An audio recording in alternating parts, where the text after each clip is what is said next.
I'm a 29-year-old guy, the oldest of three siblings, and I guess you could say I'm the successful one in my family. I graduated from college with honors, landed a solid job in tech, and now live in a nice condo I bought a couple of years ago. My younger siblings, my 27-year-old brother and 24-year-old sister, are doing okay but still figuring out their paths. My dad, on the other hand, has always been a wild card. Growing up, my family was never well off. My dad worked random jobs, everything from landscaping to delivering pizzas, while my mom stretched every penny to make sure we had food on the table. Despite my dad's unpredictable income, he acted like money was no big deal. He'd splurge on things we didn't need or go out with friends while my mom quietly took on extra hours at her part-time job. Meanwhile, I was the kid cutting coupons and helping my mom balance the grocery budget. Fast forward to last month. My dad is now 57 and has been hinting about slowing down for years. At a recent family dinner, he dropped the bombshell he's retiring early. He said it casually like he was telling us about the weather. My siblings and I exchanged glances, waiting for him to explain. My brother asked how he planned to afford it, and my dad just waved him off, saying he had everything figured out. That was the end of it, for the night, anyway. A few days later, my mom called me and asked if I could stop by their house. She sounded weird, so I figured it was serious. When I got there, she looked stressed and started talking about how family takes care of family. Then she told me what my dad's plan really was. He expected me to support him financially. He thought, since I make the most money, it was my duty to step in and pay for his bills, groceries, and basically everything else. I honestly thought it was a joke at first. My dad has always been the kind of guy who laughs things off, so I asked her if she was serious. She nodded, and that's when I realized this wasn't some misunderstanding. He actually thought I'd bankroll his early retirement. I confronted him about it that evening. He didn't even deny it. He went on about how he sacrificed his younger years working to provide for us, and how it was only fair that I repay the favor. The part that really got me? He said I should be grateful to have the chance to take care of him. I told him straight up that I wasn't doing it. I've worked hard to get where I am, and I have my own life to take care of. He didn't take it well. He called me selfish and said I was turning my back on family. My mom just stood there, not saying a word. When I asked why he didn't make any plans for retirement, he brushed it off, saying he didn't think he'd need to, because family steps in. After that, things escalated quickly. My siblings got dragged into it. My brother said he couldn't afford to help since he's still paying off student loans, and my sister, who's in grad school, said she didn't make enough. Somehow, that made it worse, because my dad decided that since I'm the most successful, I'm the one who should step up. The extended family got wind of the situation, and I started getting calls from aunts, uncles, and even a cousin I hadn't spoken to in years. They all had opinions, most of them siding with my dad. They said things like, "He's your father, he raised you, and it's your responsibility now." Some even implied that I was being ungrateful. Meanwhile, my dad was playing the victim, telling everyone that he'd worked so hard for his family and now his own son was abandoning him. I felt like I was being ganged up on from all sides. My mom wasn't helping either. She kept repeating that family takes care of family and said she didn't want to see the family torn apart over money. When I asked why she wasn't stepping in to mediate, she said it was between me and my dad. At this point, I turned to the internet. I posted my story on Reddit, hoping for advice, or at least some validation. The response was overwhelming. Most people were on my side, sharing their own stories about entitled parents and reminding me that I wasn't obligated to sacrifice my financial future for someone else's poor planning. Some even suggested I consult a lawyer to protect myself in case my dad tried to make me legally responsible for him. It's been a few weeks now, and my dad has stopped speaking to me. He told my siblings he's done with me and that I'm not welcome at family gatherings unless I apologize. I'm still getting calls and messages from extended family, and my brother has started hinting that I should just help out a little to keep the peace. My sister, thankfully, hasn't said much, but I can tell she's uncomfortable. Honestly, I don't know where things go from here. My dad seems convinced he's in the right, and the family drama is only getting worse. For now, I'm sticking to my decision, but part of me wonders if I made the right call. Update 1. It's been a month since my dad announced his early retirement plan, and things have spiraled completely out of control. I thought the situation was bad when my dad stopped talking to me, but that was just the beginning. He's been on a full-blown campaign to paint me as the villain, and now the entire family is involved. The first sign was the calls. At first, it was just a couple of aunts telling me they'd heard I wasn't supporting my dad. They acted like I had some moral obligation, bringing up how he worked so hard to provide for us growing up. It was clear my dad had fed them a very one-sided version of the story, leaving out the part where he expected me to completely bankroll his retirement. I tried to explain, but they weren't interested in hearing my side. Then came the messages. My phone started blowing up with texts from cousins, second cousins, people I hadn't spoken to in years. Some were blunt, accusing me of being ungrateful. Others were passive-aggressive, saying things like, "I hope you realize how much he sacrificed for you." It was exhausting. In the middle of all this, my younger brother decided he couldn't take the guilt anymore. Without telling me or my sister, he offered to help my dad financially. My dad jumped at the chance, but it wasn't enough to cover everything he wanted. That's when my dad's demands grew. It wasn't just about paying the bills anymore, he wanted a monthly allowance to live comfortably. My brother, who's still paying off student loans, clearly couldn't afford it, but he didn't back down. Instead, he started blaming me for putting him in this position, saying if I had just helped in the first place, none of this would be happening. My mom stayed quiet through all of this. Whenever I tried to get her to step in immediate, she just said it was between me and my dad. She acted like she was caught in the middle, but I knew she wasn't completely innocent. She'd always supported my dad's unrealistic ideas, even when they didn't make sense. I updated my Reddit post, venting about how the situation was tearing my family apart. The responses were overwhelming, with people telling me I needed to set firm boundaries and protect myself. Some suggested consulting a lawyer in case my dad tried to pull something sneaky, like claiming financial dependency. Others just shared their own stories about entitled parents, which weirdly made me feel less alone. One of the most stressful parts was dealing with my dad's public Facebook post. He wrote this vague rant about kids who forget where they came from and how he gave everything for his family, only to be abandoned. He didn't name me directly, but it was obvious who he was talking about. That post got a ton of comments from extended family and old family friends, all offering their support and sympathy. Some of them even messaged me directly to scold me. The stress started affecting my work. I'd find myself distracted, rereading the same email 5 times because I couldn't focus. My friends noticed something was off and asked what was going on. When I told them, they were shocked but immediately supportive. A few of them even offered to help me draft responses to the more aggressive family messages, but I decided it was better to just ignore them. One cousin reached out to say they understood where I was coming from. They'd seen my dad's post and had a feeling there was more to the story. It was a small relief to know at least one person in the family was on my side, but it didn't make the overall situation any less draining. Around this time, my dad escalated things further. He started threatening to move in with me if I didn't step up and help him financially. He even went so far as to say it was my responsibility to give him a place to live since he had nowhere else to go. I told him that wasn't an option, but the stress of it all was getting to me. I decided to start therapy to help me process everything and figure out how to handle the constant guilt and pressure. One of the most surprising moments came when I checked in on my sister. She'd been pretty quiet through all of this, and I wanted to make sure she was okay. To my surprise, she admitted she thought my dad's expectations were ridiculous and didn't blame me for standing my ground. It was nice to have her support, even if it was just between the two of us. Meanwhile, my brother was still trying to juggle supporting my dad and paying his own bills. He complained constantly but refused to confront my dad or set boundaries. It felt like he was trying to guilt me into stepping in, but I wasn't budging. By the end of the month, I'd had enough. I froze my credit and started looking into legal options, just in case my dad tried to pull something shady. I wasn't going to let him drag me down with his poor financial planning. It's been a nightmare, but I'm determined to stick to my boundaries, no matter how much it costs me emotionally. Update 2. After freezing my credit and deciding to hold firm, I followed the advice I'd gotten from Reddit and booked a consultation with a lawyer. I wasn't sure what to expect, but I wanted to be prepared in case my dad tried something sneaky, like claiming financial dependency or opening accounts in my name. The lawyer walked me through some steps I could take to protect myself. He suggested monitoring my credit regularly, drafting a formal letter to my dad outlining my boundaries, and documenting any interactions that could become problematic later. The next week, I sat down with my budget and made a clear plan to ensure I wouldn't cave under guilt. I allocated every dollar of my income, from savings to bills, so there would be no room for my dad's demands. I wanted to make sure if he tried to pressure me, I'd have a solid response ready. I've already allocated my funds. Meanwhile, my younger brother was struggling. He had offered to help my dad financially, but it quickly became clear he couldn't keep up. Between his student loans, rent, and now my dad's growing list of expenses, he was barely staying afloat. Instead of backing off, my dad doubled down. He started hinting that my brother wasn't doing enough and added new expenses to his budget. My brother vented about it to me, but instead of directing his frustration at my dad, he blamed me. He claimed if I had just helped from the beginning, my dad wouldn't have leaned so heavily on him. At work, things were finally looking up. I got a promotion, which meant more money and more opportunities for growth. I didn't broadcast the news, but my mom found out and of course told my dad. That turned into another issue. My dad called my siblings to complain about how I was rolling in money but refused to help him. My brother and I had another argument about it, while my sister stayed quiet. Therapy became a lifeline. My therapist helped me focus on what I could control and reminded me that it wasn't my responsibility to fix my dad's poor financial choices. Slowly, the guilt started to ease, and I found it easier to hold my ground during the constant family pressure. I decided to try something drastic, a family meeting. I invited my siblings and parents over to my place, hoping we could have an honest discussion and maybe find some middle ground. That was a mistake. My dad showed up with a list of his monthly expenses and handed it to me as soon as he walked in. He expected me to start covering everything from his utilities to his car payment. The conversation quickly turned into a shouting match. My dad accused me of abandoning him, my brother sided with him, and my sister left halfway through because the tension was too much. After the disaster of the meeting, my dad's tactics escalated. He started telling everyone his health was deteriorating, implying that I was ignoring his medical needs. I knew he wasn't in great shape, but these new claims seemed exaggerated. I posted another update on Reddit, asking for advice on how to handle manipulative parents. The responses were both comforting and infuriating. People shared their stories, confirming that I wasn't alone, but it was clear this situation wasn't going to resolve itself anytime soon. A surprising moment came when my mom finally opened up to me. She admitted she was exhausted by my dad's entitlement, but felt trapped. She said she didn't know how to confront him and was afraid of making things worse. I asked why she stayed quiet during the family meeting,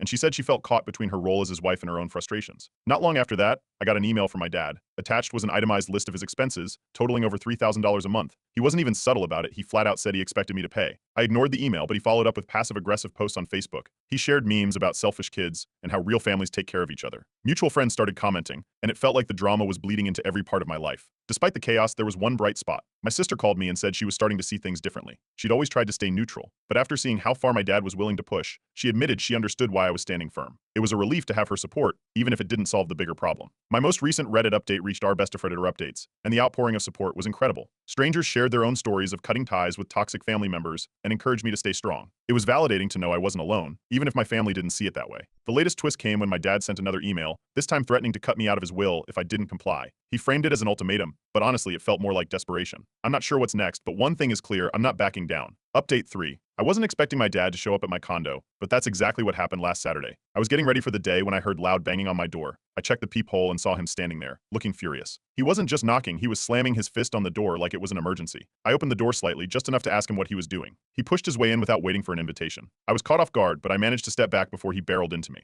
He immediately started talking about how I needed to reconsider my decision, and that I was destroying the family. He had a folder with him, which he slapped onto my dining table, saying it was proof of how bad his situation was. I didn't even look at the papers. I told him he couldn't just show up at my place unannounced and that he needed to leave. He ignored me completely and kept talking, pacing back and forth like he owned the place. He pointed out every little thing in my condo, my TV, my furniture, my appliances, and said things like, "You can afford all this, but you can't help your own father?" When I realized he wasn't going to leave, I called the police. I didn't want to, but I didn't see another option. He noticed me on the phone and tried to grab it out of my hand, yelling that I was overreacting and being disrespectful. That's when I locked myself in my bedroom and stayed there until the police arrived. They escorted him out, and I could hear him arguing with them, saying I was his son and he had every right to be there. I didn't press charges, but I made it clear to the officers that I didn't want him coming back. They warned him to stay away, and he eventually left, but not before calling me a disgrace loud enough for half my building to hear. The fallout from that incident was immediate. My younger brother called me later that day, furious. He accused me of humiliating our dad and said I was taking things too far. He didn't care about the unannounced visit or the fact that my dad had forced his way in. All he cared about was that I had called the police. My sister, on the other hand, was completely on my side. She told me she thought it was about time someone stood up to him, and that she wished she had the courage to do the same. My mom reached out the next day. She apologized for my dad's behavior, but it felt half-hearted. She kept saying things like, "You know how he is," and "He didn't mean any harm." She refused to hold him accountable, and I could tell she just wanted me to smooth things over. I told her I wasn't going to, and that I needed space from both of them. I talked about everything in therapy that week, and for the first time, I felt like I was prioritizing my mental health over the constant family drama. My therapist helped me come up with strategies for setting even firmer boundaries and reminded me that it was okay to put my well-being first. I also told my boss about the situation, and they were understanding enough to give me a mental health day to recover. It was a small relief in the middle of all the chaos. I posted an update on Reddit, sharing what had happened,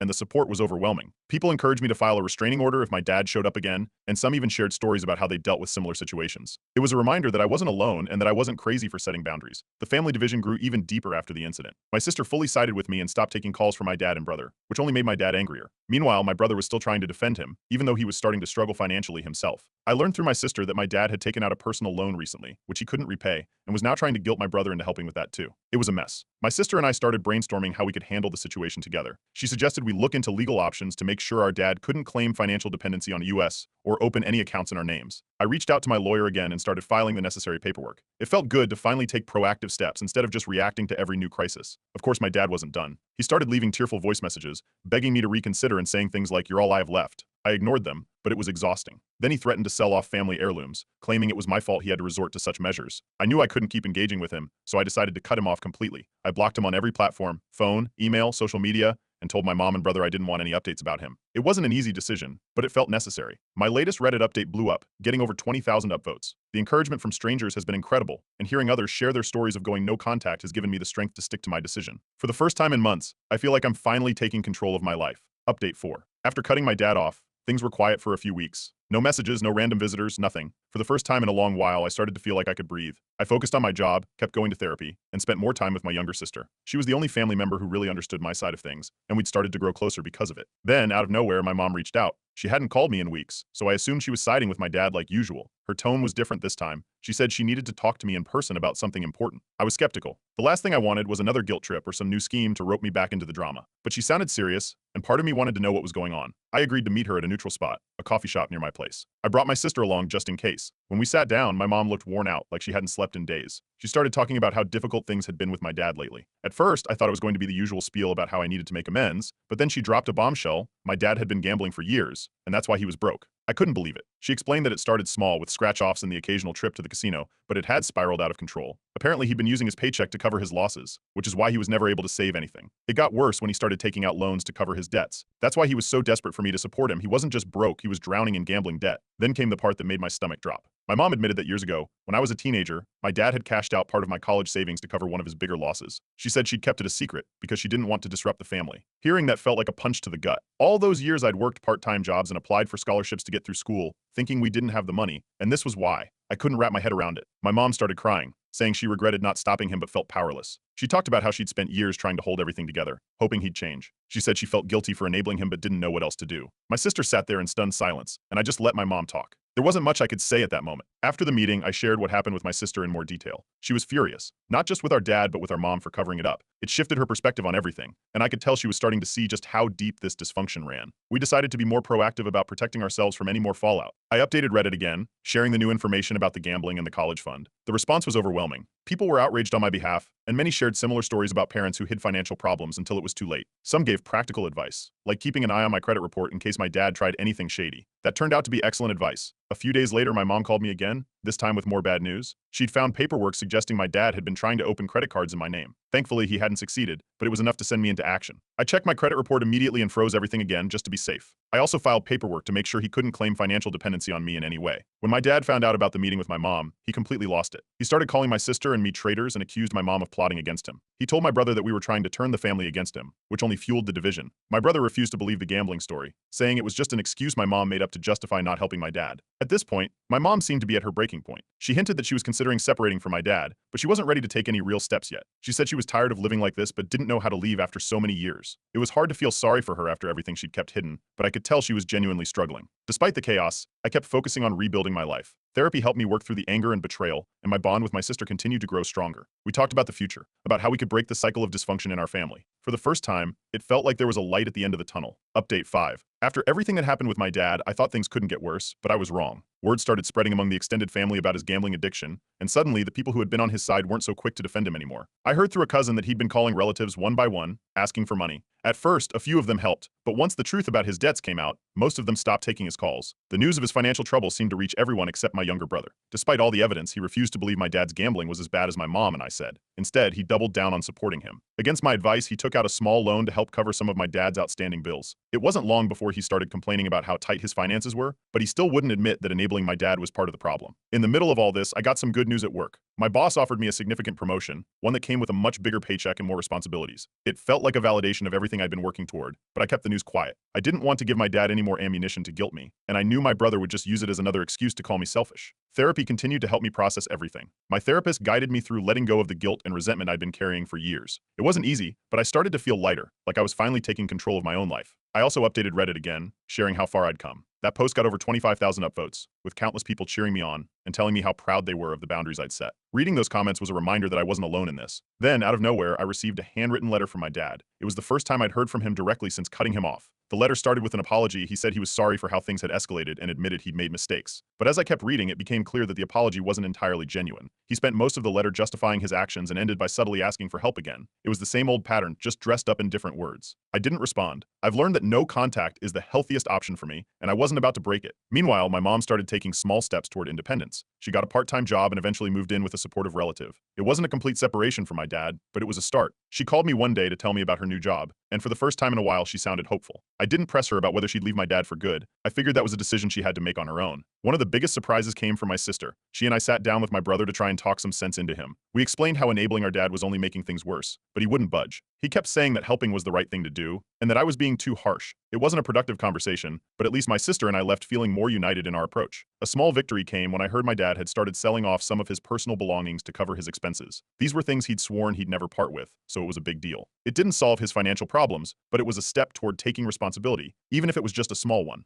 Through all of this, my friends were my biggest source of support. They organized a dinner to celebrate my promotion and everything I'd accomplished despite the family drama. Sitting there with them, I realized just how much I'd leaned on them over the past few months and how lucky I was to have people in my life who truly had my back. Now, I'm starting to think about the future in a way I haven't before. I've been saving for years, and with my promotion, I'm finally in a position to consider buying a house. I've started looking at homes in a different city. A fresh start feels like exactly what I need. The idea of building something entirely my own, far away from the chaos, is exciting. Looking back, I'm proud of the boundaries I've set and the healthier relationships I've built with the people who truly support me. It hasn't been easy, and there are still moments when the guilt tries to creep back in, but I remind myself how far I've come. For the first time in a long time, I feel like my life is truly my own, and I'm excited to see what comes next.